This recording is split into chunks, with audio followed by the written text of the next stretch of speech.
Hello girls, I am Diksha Upadhyay and as you know very well that I am your computer teacher. So girls, I hope you all have studied whatever I taught you in my previous video, and in our previous video we have studied about evolution of computer. हमने हमारी last video में evolution of computer का जो हमारा first chapter है उसे हमने read किया था, जिसमें हमने काफ़ी सारी चीज़ें पढ़ी थी, जैसे history of computer, calculating devices, pascal adding machine जिसमें आई थी, लेबनिज कैलकुलेटर आए थे, एज वेल एज हमने कुछ अर्ली इन्वेंटर्स के बारे में भी बात की थी. So now in our next video we will talk about some more early inventors, and apart from that we also discuss about generation of computer. हम लोग कंप्यूटर के जनरेशन्स के बारे में भी इस वीडियो में बात करेंगे. So girls, now we will talk about Howard Aiken. हमने हमारी जो लास्ट वीडियो है इसमें कुछ इन्वेंटर्स के बारे में बात की थी. अब हम हमारे जो और इन्वेंटर्स हैं आगे उनके बारे में हम लोग बात करते हैं. तो Howard एकन was the primary engineer in IBM who developed the first automatic sequence control calculator Mark I in 1944, and it was capable of executing long computation automatically. जो हॉवर्ड एकन थे वो प्राइमरी मतलब उनकी लाइफ के पहले जो उनका टाइम था उसमें IBM में वो इंजीनियर थे, एंड जिन्होंने कि first automatic sequence control calculator का इन्वेंशन किया था.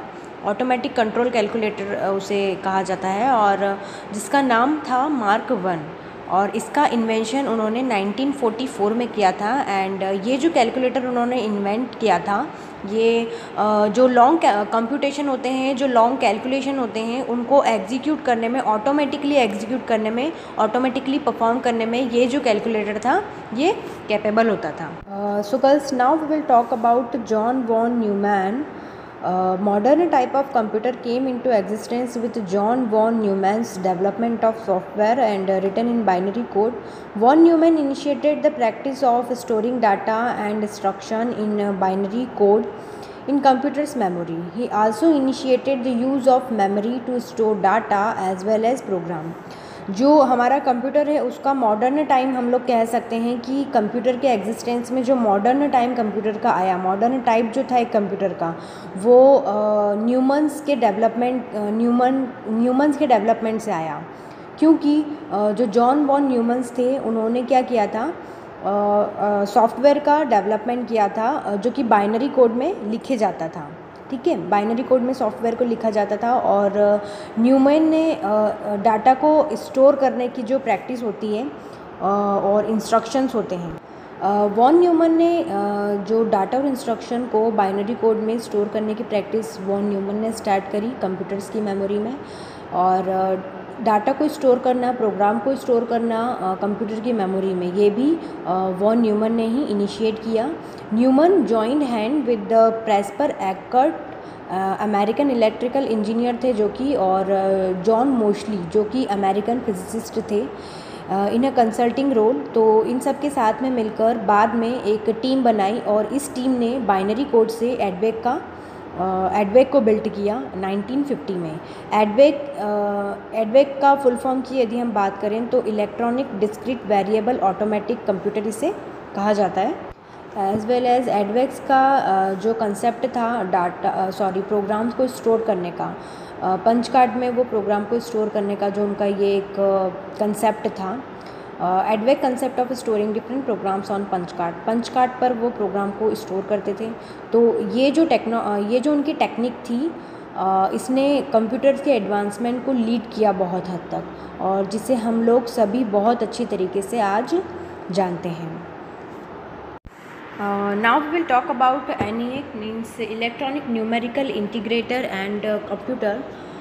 The first general purpose electronic digital computer was invented by John Moseley and Presper Eckert in 1946, and it consisted of 18,000 vacuum tubes and was 1,000 times faster than the Mark I.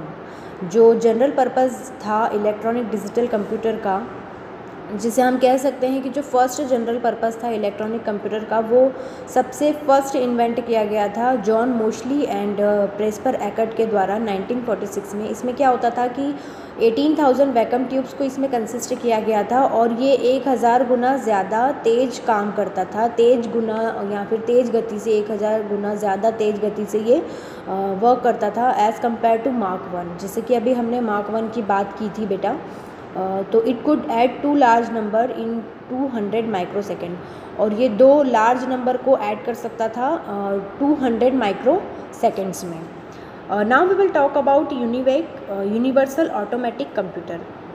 UNIVAC की यदि हम बात करें तो ये दुनिया का first commercially available computer था जो कि डिज़ाइन किया गया था जे प्रेस्पर एकर्ट और जॉन मोशली के द्वारा 1951 में। ये फर्स्ट कंप्यूटर था जो कि numeric as well as text data को भी ये हैंडल करता था, और ये ऐसा पहला कंप्यूटर था जो कि बफर मेमोरी को यूज़ करता था। Now we will talk about generations of computer. Generations of computers के बारे में अब हम लोग बात करेंगे। Evolution of the present day computer is commonly classified into generations of computers. Each new generation resulted in the following changes. देखो computer का इवोल्यूशन जो है आज प्रेजेंट डे में, तो उसे कॉमनली हमने जनरेशन ऑफ कंप्यूटर्स में हम लोगों ने क्लासीफाइड किया है, और ईच जनरेशन जो है उसकी रिज़ल्ट कुछ अलग अलग निकले थे। तो हम लोग ईच जनरेशन के बारे में अब बात करेंगे कि डिफरेंट जो जनरेशन थी, अलग अलग जो जनरेशन थी, इनके क्या इन्वेंशन थे, इनके क्या कंप्यूटर्स थे, और किस तरीके से अलग अलग जनरेशन्स के कंप्यूटर्स ने वर्क किया है। So girls, as now we will talk about generation of computers and their characteristics. तो जैसा कि आप लोगों को पिक्चर में दिखाई दे रहा है, जैसे क्या होता है ना कि जैसे एक हम लोग इमेजिन करें कि एक प्लांट होता है, ठीक है। तो प्लांट जो है इसे भी मतलब कि इसको भी डेवलप होने में टाइम लगता है, ओके। तो इसी तरीके से कंप्यूटर जो था इसका भी इवोल्यूशन हुआ है। मतलब ऐसा नहीं है जैसा कि कंप्यूटर आज हमें दिखाई देता है ये स्टार्टिंग से ही ऐसा बना है, नहीं। कंप्यूटर को इन्वेंट किया गया है और अलग अलग जो कंप्यूटर के बहुत सारी चीज़ें हैं जिनका इन्वेंशन हुआ है, धीरे धीरे कर हुआ है। तो जैसा कि हमें पिक्चर में दिख रहा है, first generation, second generation, third generation, fourth generation and fifth generation. तो इसमें आप लोग देख सकते हो बेटा कि फर्स्ट जनरेशन में कुछ अलग दिखाई दे रहा है, सेकंड में कुछ अलग दिखाई दे रहा है, थर्ड में डिफरेंट है, एज वेल एज फोर्थ और फिफ्थ जनरेशन में ये अलग दिखाई दे रहा है। मतलब हर तरीके से अलग अलग इसका कंप्यूटर का डेवलपमेंट होता गया है। So girls, now we will talk about our first generation computer. जो हमारे फर्स्ट जनरेशन के कंप्यूटर होते हैं, इनके अगर हम लोग टाइम पीरियड की अगर बात करें तो 1940 टू 56 तक ये रहे हैं। और फर्स्ट जनरेशन के कंप्यूटर्स में क्या होता था कि वैक्यूम ट्यूब्स का यूज़ किया जाता था, और इनपुट के लिए, मतलब डाटा इनपुट के लिए, डाटा का इनपुट देने के लिए हम लोग इसमें पंच कार्ड और पेपर टेप्स का यूज़ करते थे, ओके। एंड एक्सटर्नल स्टोरेज में मैग्नेटिक टेप्स का यूज़ करते थे, एज वेल एज़ अगर लैंग्वेज की बात करें कि फ़र्स्ट जनरेशन के कंप्यूटर कौन सी लैंग्वेज को अंडरस्टैंड करते थे, तो बेटा जो फर्स्ट जनरेशन के कंप्यूटर्स होते थे वो मशीन लैंग्वेज को समझते थे। और एग्जांपल्स इसके होते हैं, फर्स्ट जनरेशन के कंप्यूटर के एग्जांपल्स होते हैं UNIVAC, ENIAC and EDVAC. Now we will talk about second generation computer. जो सेकेंड जनरेशन के कंप्यूटर्स होते थे, इनका जो टाइम पीरियड था वो 1956 से 63 था, मतलब 1956 टू 1963। और सेकेंड जनरेशन के कंप्यूटर में क्या होता था, ट्रांजिस्टर्स का यूज़ किया जाता था। इसमें भी डाटा इनपुट देने के लिए, मतलब कि डाटा इनपुट की जो प्रोसेस होती थी वो पंच कार्ड और पेपर टेप्स के थ्रू ही होती थी। और इसमें भी हमको डाटा आउटपुट जो था वो प्रिंटआउट्स के, मतलब प्रिंटआउट्स ही होता था इसमें। और एक्सटर्नल स्टोरेज की यदि हम बात करें तो मैग्नेटिक टेप्स इसमें यूज़ की जाती थी। और लैंग्वेज की बात करें तो सेकेंड जनरेशन का जो कंप्यूटर होता था ये असेंबली, फॉर्ट्रैन, कोबोल, बेसिक और ये सारी लैंग्वेज को ये समझता था। और एग्जांपल्स की बात करें तो 700 सीरीज़, IBM 350 के कुछ एग्जांपल्स होते हैं। सेकेंड जनरेशन के जो कंप्यूटर्स होते थे, अगर हम लोग सेकेंड जनरेशन के कंप्यूटर्स की बात करें तो ये ज़्यादा रिलायबल होते थे और ज़्यादा फास्टर होते थे than first generation computer. First generation computers की हम लोग बात करें तो मतलब जिसमें वैक्यूम ट्यूब्स का यूज़ किया जाता था, तो सेकेंड जनरेशन के कंप्यूटर्स जो होते थे वो ज़्यादा रिलायबल होते थे, ज़्यादा फास्ट होते थे और लेस पावर को ये क्या करते थे, कम पावर को ये कंज्यूम करते थे सेकेंड जनरेशन के जो कंप्यूटर्स होते थे। एज़ वेल एज़ अगर हम लोग मेमोरी की बात करें तो magnetic cores as a primary memory and magnetic tape as a secondary memory की तरह इसमें यूज़ किया जाता था। और लैंग्वेजेस की बात करें तो हम लोग लैंग्वेजेस की बात इसमें पहले ही कर चुके हैं कि असेंबली, फॉर्ट्रन, कोबॉल, इस तरीके की सारी ये लैंग्वेज को ये यूज़ करते थे सेकेंड जनरेशन के computer. Now we will talk about third generation computer. Third generation के जो कंप्यूटर थे इनका टाइम पीरियड था 1964 टू 71, जिसमें इंटीग्रेटेड सर्किट का यूज़ किया जाता था। थर्ड जनरेशन के कंप्यूटर में इंटीग्रेटेड सर्किट का यूज़ किया जाता था। जनरेशन के कंप्यूटर्स में अगर हम लोग डाटा इनपुट की बात करें तो कीबोर्ड की हेल्प से हम लोग डाटा इनपुट मतलब इनपुट इसको देते थे और डाटा आउटपुट हमको मॉनिटर के थ्रू इसमें रिसीव होता था। स्टोरेज, एक्सटर्नल स्टोरेज की अगर हम बात करें तो मैग्नेटिक डिस्क का इसमें यूज़ किया जाता था। थर्ड जनरेशन के कंप्यूटर जो होते थे वो Pascal, FORTRAN, COBOL, RPG and sophisticated OS, इन सारी लैंग्वेजेस का यूज़ करता था थर्ड जनरेशन के कंप्यूटर्स में। और एग्जांपल्स की अगर हम बात करें तो IBM, system 360, Apple one and Altair इसके कुछ एग्जांपल्स हैं। So girls, now we will talk about fourth generation of computers. तो फोर्थ जनरेशन के कंप्यूटर्स के टाइम पीरियड की यदि हम बात करें तो 1972 से प्रेजेंट तक हम इसे कह सकते हैं। फोर्थ जनरेशन के कंप्यूटर्स जो होते थे वो माइक्रो प्रोसेसर्स का यूज़ करते थे एंड डाटा इनपुट की यदि हम बात करें तो कीबोर्ड, माउस, स्कैनर्स एक्सेट्रा इसमें यूज़ होते थे डाटा इनपुट के लिए। और डाटा आउटपुट की यदि हम बात करें तो मॉनिटर, प्रिंटर्स और स्पीकर्स से हमें इसमें आउटपुट रिसीव होता था। एक्सटर्नल स्टोरेज में अगर हम लोग बात करें तो मैग्नेटिक डिस्क, हायर कैपेसिटी वाला जो मैग्नेटिक डिस्क होता है वो तब तक आ गया था फोर्थ जनरेशन तक।